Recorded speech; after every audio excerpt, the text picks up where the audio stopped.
Hello, Arkipeeps and friends. Kumusta? Okay pa ba kayo? Ilang araw na tayong naka-quarantine. At, hindi lang araw. Ako, 2 weeks na ako naka-quarantine. At, so far, okay pa naman. Tis-tis lang at matatapos din to. Gusto ko sana mag-share sa inyo kung tips paano makaiwas sa COVID. Pero hindi naman ako doktor. Kaya, I'll just stick to what I know best, and that is architecture.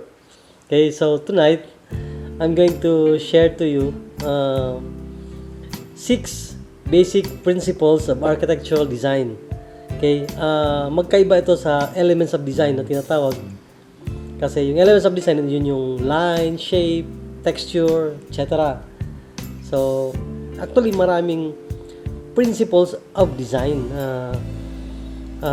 visual design. Pero ito, specifically, architecture ito. And para magkaroon kayo ng idea,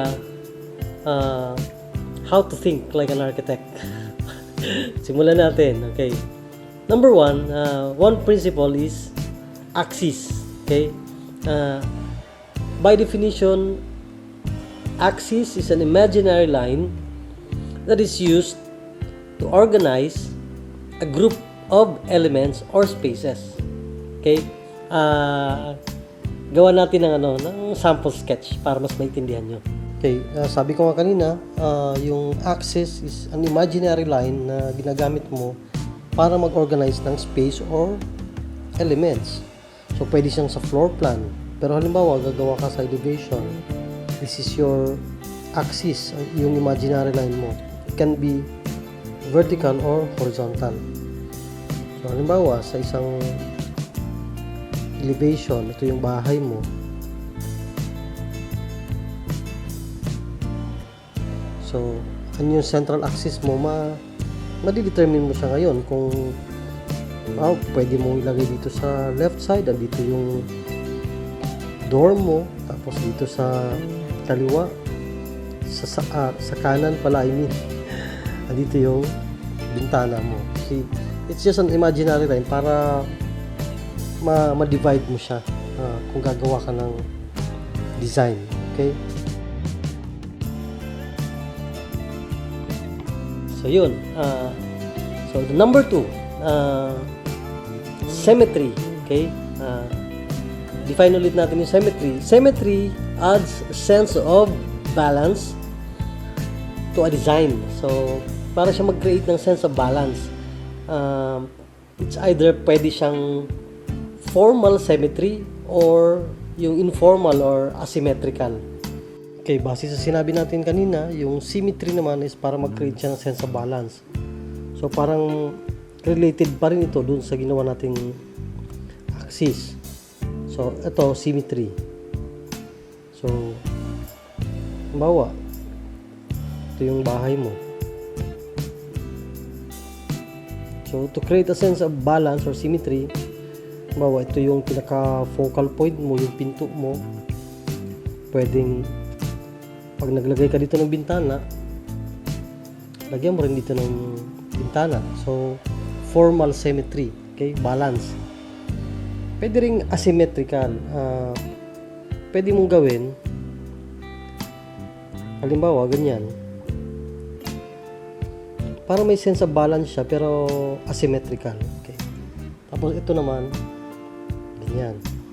Tapos kung ito yung pinto mo, tapos ito yung bintana mo, to create a sense of balance, pwede kang gumawa rin ito mga bintana, pero hindi talaga pareho-pareho. So, pwede tatlong ganyan na maliliit. Okay? May sense of balance siya, pero asymmetrical. Hindi formal symmetry. Okay? So, yun.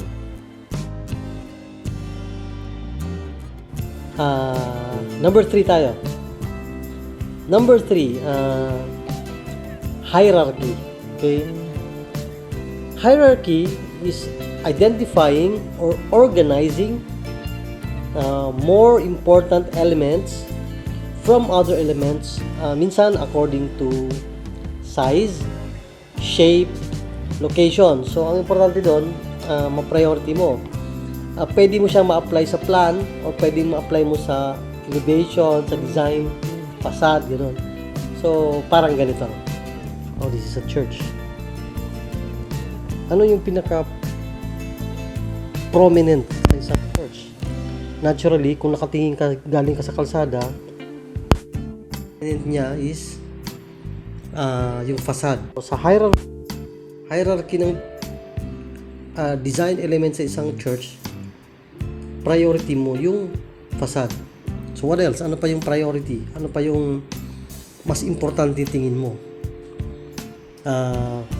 Bell tower, right? So sila yung mga importante. So hierarchy, and then what else? Itong cross, di ba? So prominent siya dyan kasi importante siya para malaman nating church siya. Right. Number 4 tayo. Number 4 is rhythm. Rhythm is characterized by repetition or repeated patterns of forms and elements. Okay? So, inuulit-ulit siya. Kaya medyo mas na-apply ito sa mga buildings or yung mga structure na maraming bintana kasi minsan ginagawa repetitive, pero maraming paraan para hindi naman maging boring yung dating ng structure. Kahit pa siya repetitive, pwedeng mong magamitan ng alternates, tinatawag, or breaks, or yung tinatawag na progressive rhythm. Yung alternate is gagawa ka dito ng malaking element, maliit na element, malaking element, maliit na element, basta may konting hindi naman pare-pareho lang. Tapos yung breaks naman is maglalagay ka ng isang element or material na magbi-break dun sa monotonous surface or monotony ng structure mo. So para ma-break siya na hindi ganoon ka boring tingnan. Ganito naman yung rhythm, yung tinatawag natin na repetition of elements or pattern. So, bawa may bahay ka, ganyan. Tapos, ito first floor. Ito second floor. So, ito yung axis mo. So, yung tinatawag natin na rhythm, kung lalagyan mo dyan ng bintana, lagyan mo rin dyan ng bintana. So, repetitive. Tapos may bintana ka rin dito. Pwede mo siyang i-break, gawin mo siya dito, pintuan na. Okay, so, yan lang yung ibig sabihin ng rhythm. Pero, pwede mo siyang dagdagan. Halimbawa, gusto mo ng rhythm, may maliit ka ng bintana, may malaking bintana, maliit na bintana, tapos maliit ulit na bintana. So, parang ganun. So, tawag dyan is alternate na rhythm. Yun. Pwede rin yung tinatawag na break. Halimbawa, lagyan mo siya dyan ng tones or something. So, may break siya doon. Repetitive siya, pero may break siya sa gitna. Or for example, itong second floor tsaka ground floor, maglagay ka dyan ng canopy. So, parang ito yung magsiserve as break. Pero, halos repetitive pa rin. Yun yung rhythm.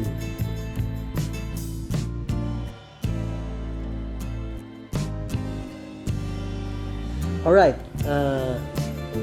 Number 5. Okay, malapit na tayo. Tapos, number 5 is yung datum.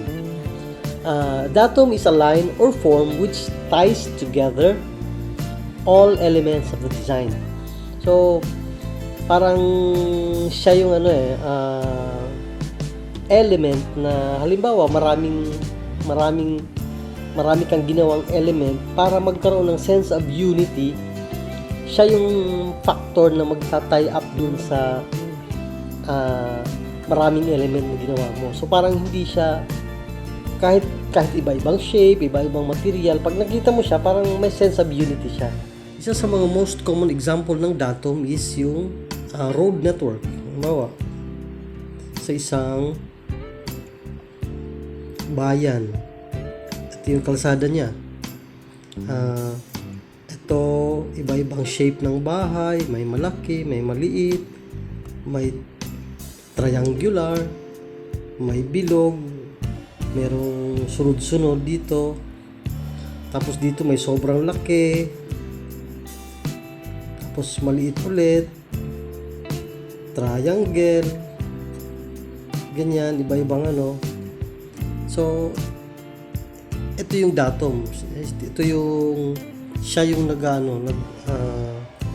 nagjo-join dito sa mga iba-ibang elements na to into one. Ma-apply natin yan din sa, halimbawa, magdi-design ka ng sa bahay or tsura ng bahay, facade, halimbawa, facade. So, gusto mo maraming element ang ginawa mo. Gusto mo may pintuan ka dyan, may bintana ka dito, tapos may mga elements ka dyan na whatever, okay? Kasi conceptual naman to eh. Tapos gusto mo dagdag ka ng triangle dito kasi yun yung ano mo, yung roof mo. So yung datum, siya yung form na magtatay up sa kanila para maging one cohesive whole yung magiging itsura mo. So pwede mo siyang gawan ng ganyan. So yan, yun yung datum. Palitan natin ang kulay.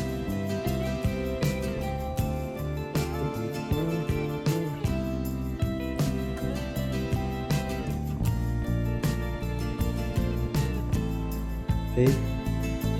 So yun, so kahit iba-ibang klaseng elements yan dyan, pero meron siyang particular form na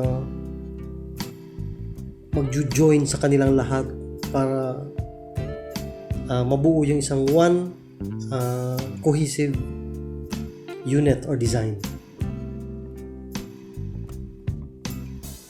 Okay, number 6, transformation.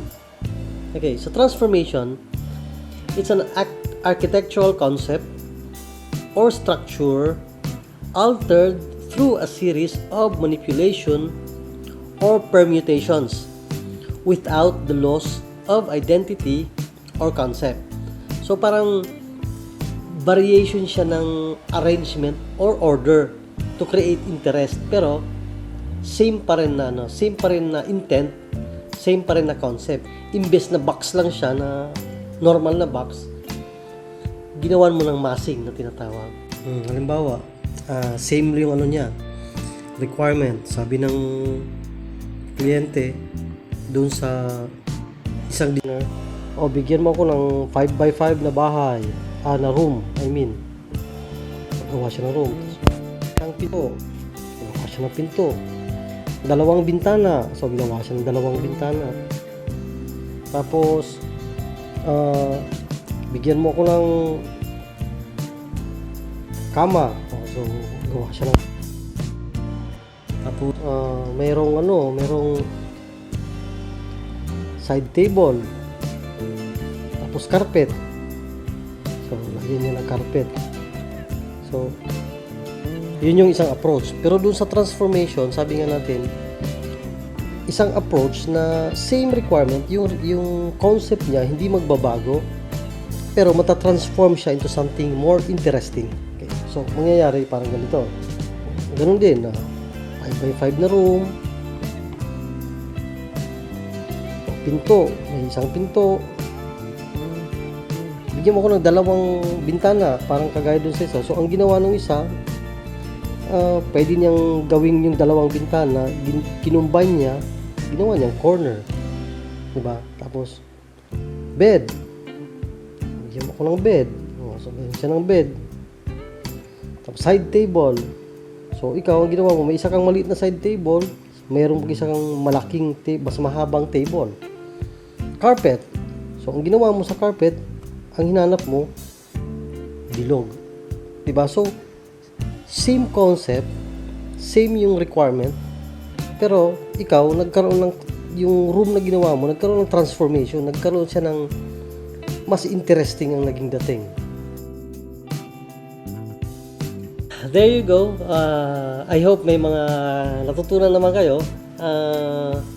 Sabi ko nga, there's no there's no right or wrong in a design or even in a song. Kasi kaya ko na-mention yung song kasi pag nagko-compose ka ng kanta, parang nagko-compose ka rin ng architectural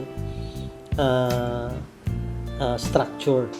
Kaya sabi nga nila, architecture is called the frozen music. Okay? There's no right or wrong, pero you have that guiding principles na nasusundan mo. Kasi ito yung bibigay ng buhay dun sa dun sa structure mo or yung kanta mo. Hindi pwedeng random lang tapos parang walang sense. Okay? Itong mga principles na to, ito yung magbibigay ng kwento na tinatawag, yung na-mention ko dati dun sa unang vlog ko.